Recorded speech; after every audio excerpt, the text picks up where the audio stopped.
ഞങ്ങൾ ദൈവത്തിന് സ്തോത്രം ചെയ്യുകയാണ്. ഈ ഉച്ചയോടാകുന്ന സമയം ക്രിസ്ത്യൻ ചർച്ച് ഓഫ് ഗോഡ് ഞാടൂർക്കോണം ആളിത്തട്ട ദേവസഭയുടെ ആഭിമുഖ്യത്തിൽ നടത്തപ്പെടുന്ന ഈ സുവിശേഷ സന്ദേശത്തിലേക്ക് ഞങ്ങൾ എല്ലാവരെയും കർത്താവായ യേശുക്രിസ്തുവിന്റെ നാമത്തിൽ ഹാർദവമായി സ്വാഗതം ചെയ്യുകയാണ്. തുറന്നുള്ള സമയം ദൈവവചനത്തിൽ നിന്ന് ആധികാരികമായി സംസാരിക്കുവാൻ പാസ്റ്റർ ലോറൻസ് അവറുകൾ നമ്മുടെ നടുവിൽ കടന്നു വന്നിട്ടുണ്ട്. പ്രിയ കർത്താവിൻ്റെ ദാസൻ തുറന്നുള്ള ദൈവിക സന്ദേശം ദേശത്തോട് അറിയിക്കുന്നതായിരിക്കും. മനുഷ്യൻ യുഗങ്ങളായി ചിന്തിച്ചുകൊണ്ടിരുന്ന ഒരു ചോദ്യമാണ്, മനുഷ്യൻ മരിച്ചാൽ പിന്നെ ജീവിക്കുമോ? മനുഷ്യന് മരണത്തിനപ്പുറം ഒരു ജീവിതമുണ്ട് എന്ന് പഠിപ്പിച്ചത് കർത്താവായ യേശു ക്രിസ്തുവാണ്. മരണത്തോടുകൂടെ എല്ലാം അവസാനിക്കുന്നു എന്ന് ചിന്തിച്ചിരുന്ന ജനത്തിൻ്റെ ഇടയിലേക്ക് കർത്താവായ യേശു ക്രിസ്തുവിൻ്റെ സുവിശേഷം മാനവരാശിയുടെ രക്ഷകനായി അവരുടെ പാപത്തിന് പരിഹാരമായി യേശു ലോക സുഖങ്ങൾ സ്വർഗീയ മഹിമകളെ വെടിഞ്ഞ് താണലോകത്തിലേക്ക് ഇറങ്ങി വന്നു. മനുഷ്യന്റെ പാപത്തിന് പരിഹാരമായി. യോബ് 14:14 ഇങ്ങനെ പറയുന്നു, മനുഷ്യൻ മരിച്ചാൽ പിന്നെ ജീവിക്കുമോ? ഈ ഒരൊറ്റ ചോദ്യത്തിനാണ് കർത്താവായ യേശു ക്രിസ്തു ഉത്തരം പറഞ്ഞത്. മനുഷ്യന് ഈ ലോകത്തിലുള്ള 60-80 വയസ്സ് വരെ മാത്രമല്ല, ഈ ലോകത്തിൽ നിന്ന് കഴിഞ്ഞാലും ഒരു ജീവിതമുണ്ട് എന്ന് പഠിപ്പിച്ചത് കൊണ്ടാണ് ഞങ്ങൾ ഈ കർത്താവായ യേശുവിന് ഇത്തരം കവലകളിൽ കടന്നു ചെന്ന് യേശുവിനെ ഞങ്ങൾ പ്രസന്റ് ചെയ്യുന്നത്. ഒരു നല്ല സാക്ഷ്യം നിങ്ങൾ കേട്ടു. മനുഷ്യനെ മാനസാന്തരത്തിലേക്ക് നയിക്കുന്ന, മനുഷ്യനെ രക്ഷയിലേക്ക് നയിക്കുന്ന ഒരു മാർഗമാണ് ക്രിസ്ത്യാനിത്വം. അവന് ഒരു നല്ല വ്യക്തിത്വത്തിലേക്ക് വാർത്തെടുക്കുന്ന ഒരു നല്ല സുവിശേഷമാണ് കർത്താവായ യേശു ക്രിസ്തു മനുഷ്യരുടെ ഇടയിൽ പ്രസന്റ് ചെയ്തത്. അതുകൊണ്ടാണ് ഞങ്ങൾ ഇതുപോലുള്ള കവലകളിൽ ചെന്ന് നിന്ന് കർത്താവായ യേശുവിനെ കുറിച്ച് പഠിപ്പിക്കുന്നത്. ഈ ലോകം വിട്ട് കഴിഞ്ഞാലും ഒരു ജീവിതമുണ്ട്. അവിടെ ദുഃഖമില്ലാത്ത, നിരാശയില്ലാത്ത, വേദനയില്ലാത്ത, കണ്ണുനീരില്ലാത്ത, മരണമില്ലാത്ത, പിശാചില്ലാത്ത ഒരു നാട്ടിലേക്ക് മനുഷ്യനെ കൊണ്ടു ചെല്ലേണ്ടുന്നതിന് വേണ്ടിയാണ് യേശു സ്വർഗീയ മഹിമകളെ വിടിഞ്ഞ് താഴേക്ക് വന്നത് എന്ന് വിശുദ്ധ ബൈബിൾ പഠിപ്പിക്കുകയാണ്. തീർന്നില്ല. ഈ കർത്താവായ യേശു ക്രിസ്തുവിൽ വിശ്വസിക്കാത്ത മനുഷ്യനെ സംബന്ധിച്ചിടത്തോളം ഒരു നിത്യ നരകത്തിൻ്റെ അനുഭവത്തിലേക്ക് ചെന്നെത്തപ്പെടുമെന്നും വിശുദ്ധ ബൈബിൾ പഠിപ്പിക്കുകയാണ്. അത് ഈ ലോകം വിട്ട് കഴിഞ്ഞാൽ ഈ ലോകത്തിൽ ഒരുപക്ഷെ മനുഷ്യനെ സഹായിക്കുവാൻ ഇവിടുത്തെ രാഷ്ട്രീയ നേതാക്കൾ കാണാം, മത നേതാക്കൾ കാണാം, ബന്ധുക്കൾ കാണാം, ചാർച്ചക്കാർ കാണാം, മറ്റു പലരും ഉണ്ടാകാം. പക്ഷേ ഈ ലോകം വിട്ട് കഴിഞ്ഞാൽ മനുഷ്യനെ ചെന്നെത്തുവാൻ 2 സ്ഥലങ്ങളേ ഉള്ളൂ.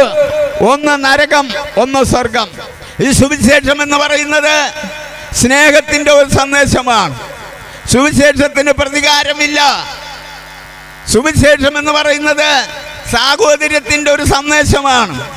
സുവിശേഷം എന്ന് പറയുന്നത് നിത്യജീവന്റെ സന്ദേശമാണ്. സുവിശേഷത്തിന് പ്രതികാരമില്ല. അതാണ് സുവിശേഷം ഇത്രയും വളരുവാൻ കാരണം. ഈ ലോകത്തിൽ സുവിശേഷത്തിന് വിരോധമായി അനേക സാമ്രാജ്യ ശക്തികൾ എഴുന്നേറ്റിട്ടുണ്ട്. ആ സാമ്രാജ്യത്വം തകർന്നു, പക്ഷേ സുവിശേഷം തകർന്നില്ല. അനേക രാജാക്കന്മാർ ഇവിടെ എഴുന്നേറ്റിട്ടുണ്ട് സുവിശേഷത്തിന് വിരോധമായി. അനേക രാജാക്കന്മാർ, ക്രൂരന്മാരായ അനേക രാജാക്കന്മാർ എഴുന്നേറ്റിട്ടുണ്ട്. രാജവാഴ്ച അവസാനിച്ചു. എന്നാൽ സുവിശേഷത്തിന് ഇന്നുവരെയും മാറ്റം വന്നിട്ടില്ല.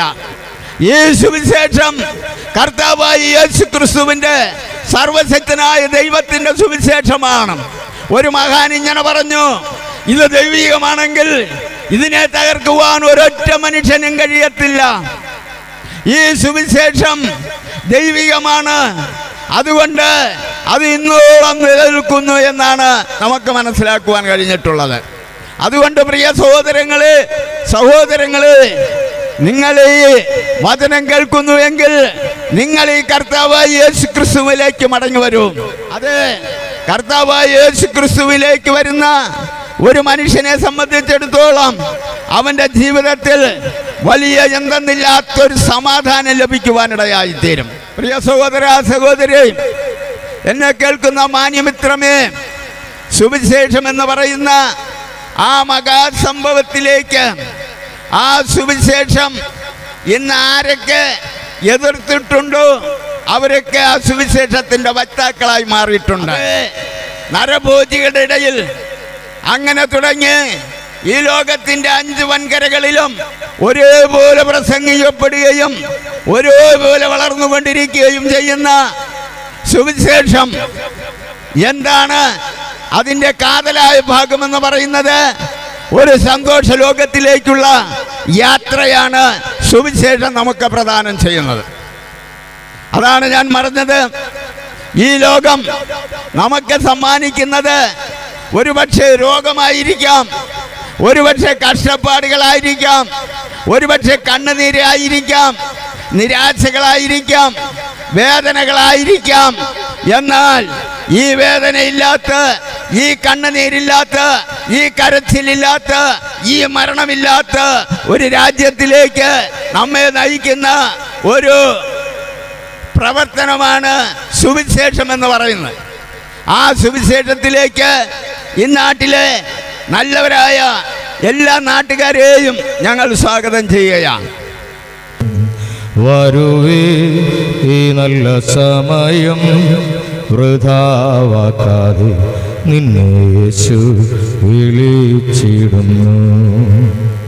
പ്രിയ സ്നേഹിത, പ്രിയ സുഹൃത്ത്, ഈ നല്ല പകൽ ഞങ്ങൾക്ക് നിങ്ങളോട് ആഹ്വാനം ചെയ്യുവാനുള്ളത്, ആ യേശു നിങ്ങളെ സ്നേഹത്തോടെ, ആർദ്രതയോടെ, മനസ്സലിവോടെ തൻ്റെ അടുക്കലേക്ക് മാടി വിളിക്കുകയാണ്. കലുഷിതമായ ഒരു ലോകത്തിലൂടെ, പ്രതിസന്ധികൾ നിറഞ്ഞ ഒരു കാലഘട്ടത്തിലൂടെയാണ് നാം കടന്നു പോകുന്നതെന്ന് നാം ഓരോരുത്തരും വ്യക്തമായി മനസ്സിലാക്കണം. തൊട്ടടുത്ത നിമിഷം നമ്മുടെ ജീവിതത്തിൽ എന്ത് സംഭവിക്കുമെന്ന് ഞാനും നിങ്ങളും അറിയാതിരിക്കുമ്പോൾ നമുക്ക് ഈ സമയം വിശുദ്ധ വേദപുസ്തകം പറയുന്നു, ഇതാകുന്നു സുപ്രസാദകാലം, ഇതാകുന്നു രക്ഷാദിവസം. ഇപ്പോൾ നാം എടുക്കുന്ന ഏതു തീരുമാനത്തിനും അതിന് പ്രസക്തിയുണ്ട്. അതിൻ്റെ മർമ്മം, അതിൻ്റെ വില നിങ്ങൾ അറിയാതെ പോകരുതേ. ആകയാൽ ഇവിടെ കേൾപ്പിച്ചതായ സത്യസുവിശേഷം അത് ഏതു മനുഷ്യനെയും ക്രിസ്തുവിൽ തികഞ്ഞവനാക്കുന്ന, ഏതു മനുഷ്യനെയും രൂപാന്തരപ്പെടുത്തുന്ന, ഏതു മനുഷ്യനെയും തള്ളിക്കളയാതെ മാറോടണയ്ക്കുന്ന ആ സുവിശേഷത്തിൻ്റെ വക്താക്കളായി നിങ്ങളുടെ മുൻപിൽ നിൽക്കുന്നതിൽ ഞങ്ങൾക്ക് തെല്ലും ലജ്ജയില്ല. കാരണം ഇതൊരു മതത്തിൻ്റെ കണ്ടുപിടുത്തമല്ല, ഞങ്ങളൊരു മതത്തിൻ്റെയും വക്താക്കളല്ല. പകരം ജീവന്റെ മാർഗം, സത്യത്തിൻ്റെ മാർഗം, സമാധാനത്തിൻ്റെ മാർഗം, സാഹോദര്യത്തിൻ്റെ മാർഗം, നിത്യജീവന്റെ മാർഗമാണ് ഞങ്ങൾ ഇന്ന് പകൽ നിങ്ങളോട് പ്രസ്താവിക്കുന്നത്.